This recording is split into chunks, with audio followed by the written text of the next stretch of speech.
যে প্রায় 11:15টার কাছে, আর এখন থেকে আমি ব্লগটা শুরু করছি কারণ আমার টিউশন থেকে বাড়ি আসতে আসতে 10:30 হয়ে গেছে। আজকে স্যার একটু বেশি করেই পড়িয়েছে। পড়াবে না মানে আজকে বিরক্ত কেউ লাগছিল এত গরমে, তাতে আবার 10টা 10:30 অবধি পড়ানো, খুব রাগ হচ্ছিল আমার, কিন্তু কিছু বলিনি, চুপচাপ পড়ে মুখ বুজে চলে এসেছি। এবার কাজগুলো ঝটপট করে নিতে পারলেই ভালো হয়, বাইরে যা রোদ। চল গোপু সোনাকে দেখে নাও একবার। সো বন্ধুরা, এখানে আমার গোপু ভাই দেখো বিস্কিট খেয়ে নিচ্ছে সকালবেলা। মা ওকে তুলিয়ে দিয়েছে, দিয়ে খেতে দিয়েছে। ও কি সুন্দর বসে বসে খাচ্ছে দেখো। আর আমি কিন্তু গিয়েছিলাম টিউশনে, ভিডিওটা মা করে রেখেছে। আর আজকে অনেকগুলো ফুলই পেয়েছি। আর বন্ধুরা, আগের দিন যেহেতু আমাদের এই যেখানে নোংরা ছিল কিছুটা, সেখানে যেহেতু সাপ ঢুকেছিল, তো তার জন্য বাবা জায়গাটা পরিষ্কার করে নিচ্ছে। কারণ বোন যাই আমি যাই, কখন কি বিপদ আপদ হয়ে যাবে বলা তো যায় না। তার জন্য বাবা পরিষ্কার করে নিয়েছে, মানে নিচ্ছিল জায়গাটা। ঘরের পেছনে যে গর্তটা আছে আমাদের, সেই গর্তে ফেলে দিয়ে চলে আসবে নোংরাগুলো, যাতে বাড়িটা পরিষ্কার থাকে, সেফ থাকে, পোকামাকড় মুক্ত থাকে, তার জন্য। আর বন্ধুরা, এই পাতাটা কিসের পাতা তোমরা কি চেনো? এটা কিন্তু ডাল বাটা। আর এই পাতাটা হলো অ্যাকচুয়ালি গন্ধ ভাজালি। আমি যখন টিউশন থেকে বাড়ি ফিরছিলাম, নাক ধরে এত বাজে গন্ধ, কিন্তু বড়া খাচ্ছিলাম, অনেক কষ্টে বড়াটা খেয়েছি। মা আমাকে জোর জবরদস্তি করছিল, আমি কিন্তু খাচ্ছিলাম না।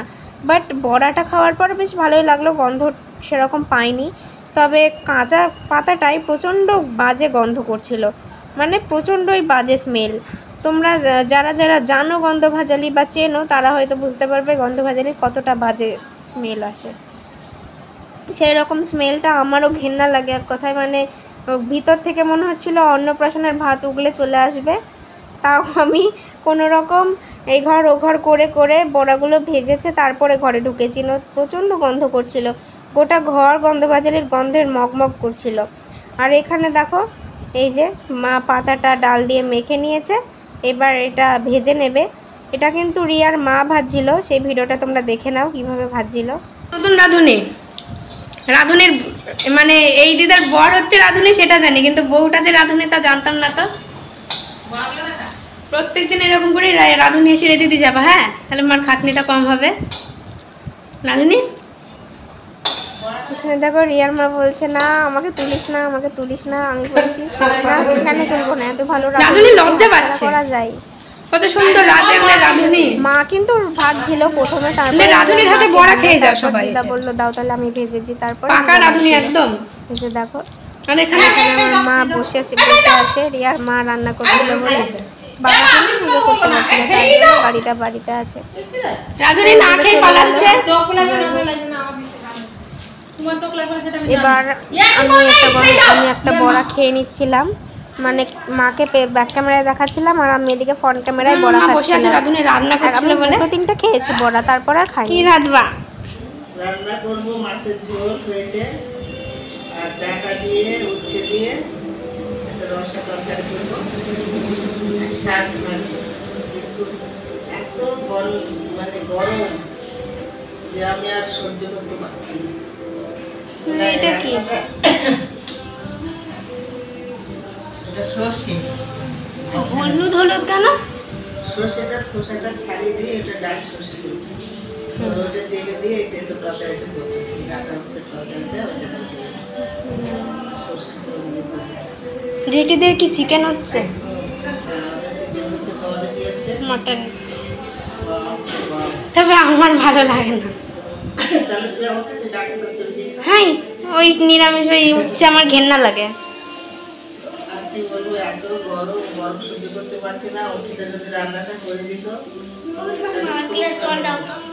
জল তো নিয়ে খা।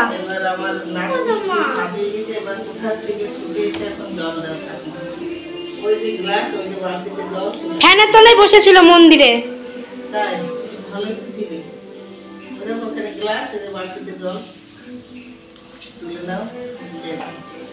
ভাত হয়ে গেছে।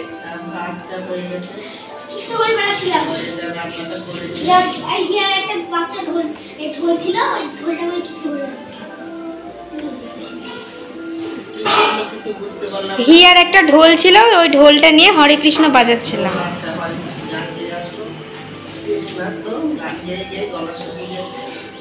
জলটা খেয়ে আমার গান গাইতে নিশ্চয়ই যাবে। ওর যা গানের গলা। আমার গান গাইতে যাবি তো? ঘামে গেছিস গান গেয়ে? ঘেমে গেছিস? ঘামে বেজে গেছে কোথাও দেখা?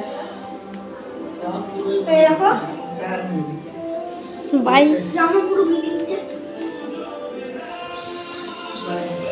তো বন্ধুরা আর পাচ্ছি না, আমি আর পাচ্ছি না। আমি অবশেষে কোনো রকমে ঘরটা মুছে ঠাকুমার ঘরে এসে পালিয়ে শুয়ে আছি, ভিডিও এডিট করছি। তো এত পরিমাণে গরম লাগছে, চুল টুল সব ঘেমে একবারে জল পড়ছে। আর স্নানও করতে হবে, তাড়াতাড়ি পুজোটাও করতে হবে।